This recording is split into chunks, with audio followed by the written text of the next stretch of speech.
I want your money, I'm strapped for cash. I need your money, too lazy to get a job. Give me your money, I'm not being funny. Give me your money today. This is a brilliant work of satire. It's my new favourite show.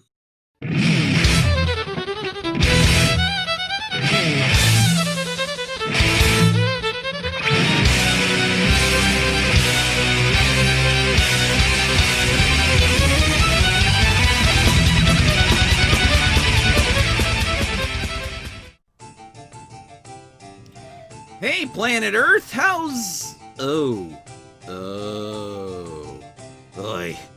Never fails. You step out of the desert of the real for a while to go shopping for floating space castles, come back and everything's a goddamn mess.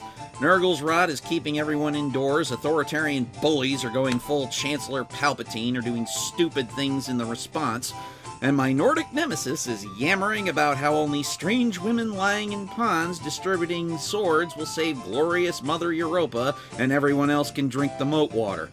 But I thought to just check in from this extremely cozy and comfy place to just talk a bit about Warhammer, especially a character that I found very epic when I was like 14, and that's Eltharion, the blind swordmaster.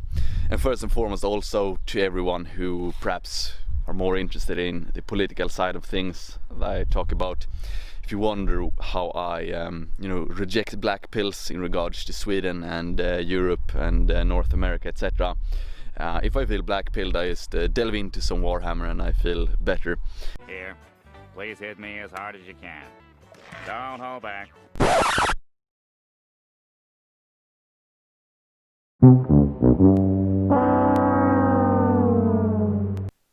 You've got the brain of a 4-year-old boy, and I bet he was glad to get rid of it.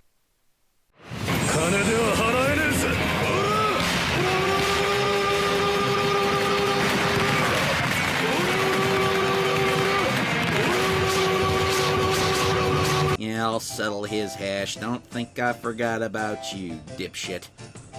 But I'd be derelict in my duties as the nominal leader of the Tribunal of the Imagination if I didn't come bearing gifts, in the form of me blathering about, hey you!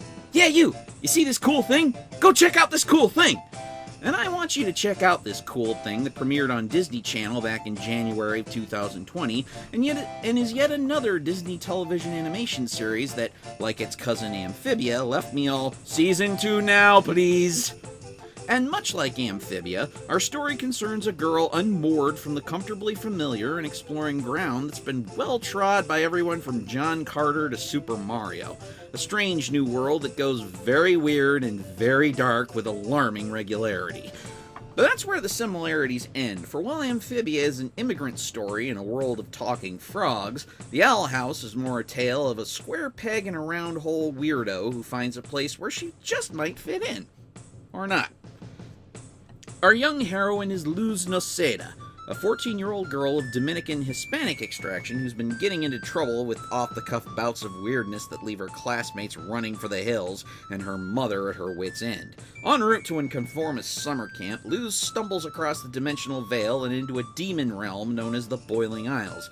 A cutesy nightmare realm of sorcery and monsters that isn't quite the YA fantasy novel setting Luz was expecting, but is still gorgeous to look at and oddly fascinating. Enter Ida the Owl Lady, the self-proclaimed most powerful witch on the Boiling Isles, who's been scavenging junk from Luz's realm to sell as human collectibles, and takes Luz on as her apprentice/accomplice. Together with the King of Demons, a hellhound pup with delusions of being a powerful archfiend, they live in the titular Owl House, aka Hootie, as the house itself is alive and really wants you to be his friend, and get into assorted mischiefs while evading the authorities, dealing with magical shenanigans, and making new friends. The main cast is aces all around. Wendy Malick portrays Ida the Owl Lady as a gender-flipped spell-casting version of Grunkle Stan from Gravity Falls, a cunning, tricksy shyster who nevertheless cares for her charges despite hatching schemes and keeping secrets. King, voiced by Gravity Falls creator Alex Hirsch, is an absolute delight as what's essentially a nurgling who stomps around like he's a great unclean one. His grip on reality is entirely dependent on rule of funny from episode to episode, but he's so cute and endearing you hardly notice. And rounding out the main trio is Sarah Nicole Robles as Luz, who might just beat out Anne Boonchoi as one of my favorite teen girl characters. Sorry, Anne. I still love you and your little pink boyfriend. Whoa! Not my boyfriend! Yeah, she's way too old for me. Yeah! Wait, what? The supporting cast is also a fun mix, from Hootie to Luz's new friends Willow and Gus, to antagonists like Warden Wrath, teen alpha bitch Amity Blight, and Edith's sister Lilith Clawthorn, head witch of the Emperor's Coven that, by Ida's reckoning, is an authoritarian nightmare that stifles creativity and individuality. I could go on, but I'd rather you just watch the show, which is on Disney Channel, Disney XD, and you can find the first episode on YouTube. The mix of fantasy, horror, and comedy, plus the visuals that are a cross between Studio Ghibli and Hieronymus Bosch, might be an acquired taste, but you should at least stay for the overall themes revolving around how it's okay to not fit in, especially when you have friends and family to not fit in with.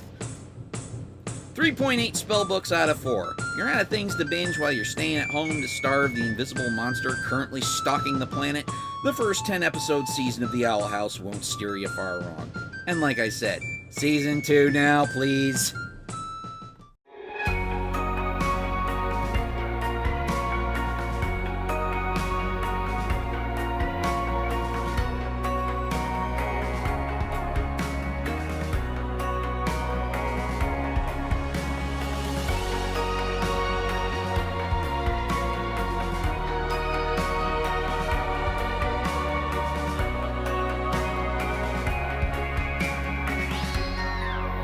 Soon, Mr. Ducky, we shall drink the fear of those who mocked us!